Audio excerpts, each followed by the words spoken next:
Tag TV brings you daily news bulletin from India. Breaking news and views from India. You're watching South Asia NEWSLINE and here are the top stories we are tracking for you on Tuesday, the 31st of December.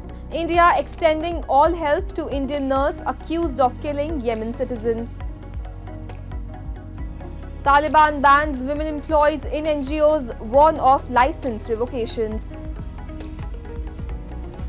And media report links India to failed plot to impeach Maldives Muizu.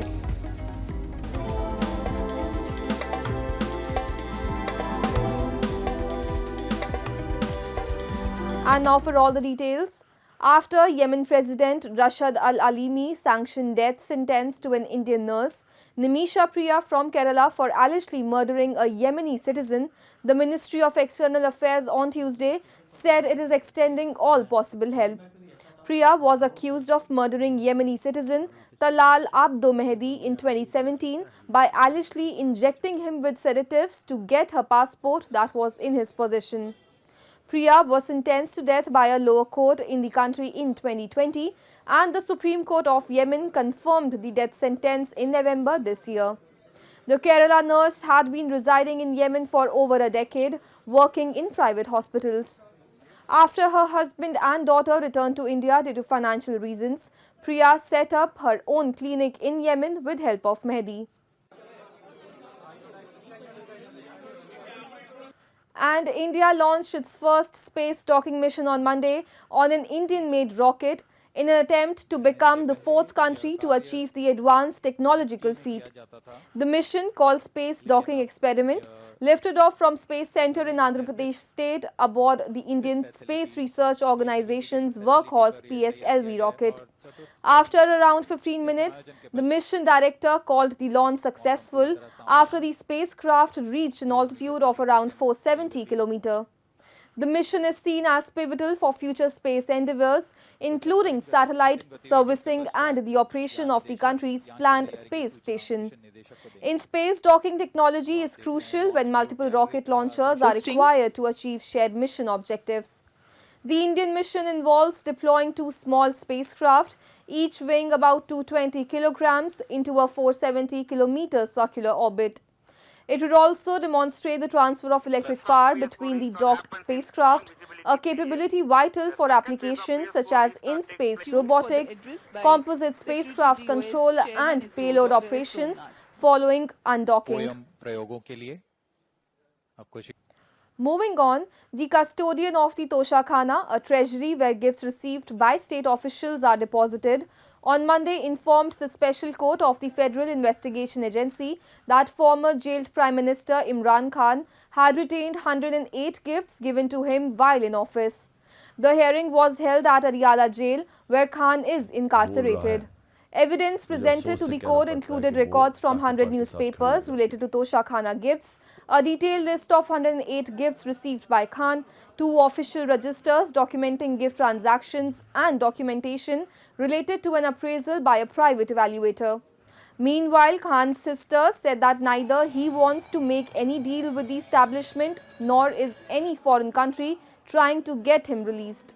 She accused authorities of targeting her brother to suppress his political influence. She claimed that Khan had reiterated his demand for a judicial commission to investigate the May 9 and November 26 incidents. And the Bangladesh interim government led by Mohammad Yunus on Tuesday made a U-turn, announcing plans to prepare a proclamation for the July Uprising, just a day after distancing itself from the declaration made by the anti-discrimination students movement. Hundreds of supporters of the anti-discrimination students movement gathered in Dhaka for a March for Unity program in support of the proclamation tied to the months-long protest.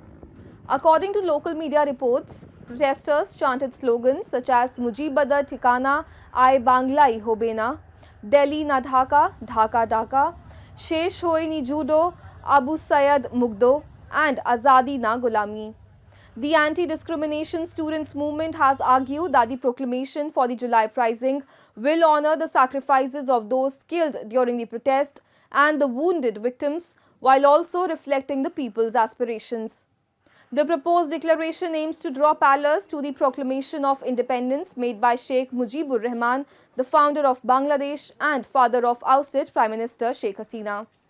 This announcement comes amid rising concerns from activists and journalists representing minority communities in Bangladesh. They have raised alarms about the current state of the country, especially regarding the growing alliance between Pakistan and Bangladesh. Critics have also alleged that the Yunus government is operating outside the bounds of the nation's constitution. Yunus is not in power, we believe that things may change. Otherwise, no, because under Yunus' shoulder, militant Islamists are ruling the country.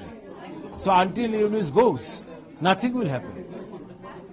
So this is illegal government. Somehow this government has to go. Moving on, in the latest crackdown on women's rights in Afghanistan, the de facto authority, the Taliban, has announced that they will close all national and foreign NGOs in Afghanistan employing women.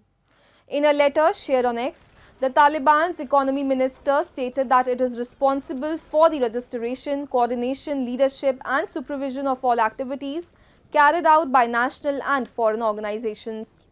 The ministry reiterated its order to halt all female employment. The letter warned that non-compliance would result in the cancellation of all activities of the offending organization and the revocation of operating license. While the Taliban has denied interfering in the activities of aid agencies and NGOs, they have already imposed significant restrictions on women, barring them from many jobs, most public spaces and education beyond the 6th grade. Since seizing power in 2021, the Taliban has also closed several public places, including gyms and parks for women. A media report on Monday linked India to a failed plot to oust Maldivian President Mohamed Muizzu from office, with Maldivian opposition lawmakers allegedly seeking $6 million from New Delhi for the impeachment. Citing an internal document, the Washington Post alleged that the opposition Maldivian Democratic Party planned to bribe as many as 40 members of the Maldivian parliament, including those from Muizzu's party, to secure the votes required for the impeachment motion. The US Daily claimed the document also included plans to pay several senior military and police officials, along with seeking assistance from influential criminal gangs for the president's removal.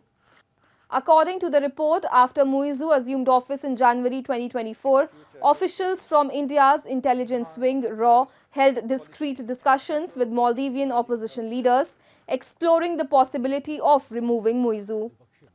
The funds intended to pay off various parties were allegedly to be sought from New Delhi, the Washington Post claimed.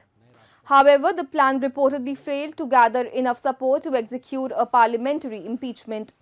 The report also noted there was no clarity on whether the plan had approval from the Government of India. While New Delhi has not responded yet, former Maldivian President Mohammad Nasheed has dismissed the allegations, stating that India would never back such a move.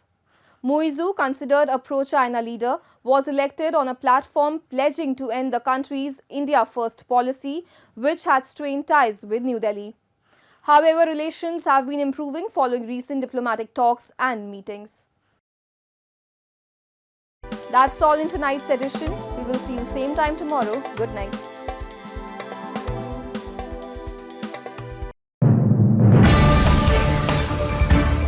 Tag TV brings you daily news bulletin from India. Breaking news and views from India.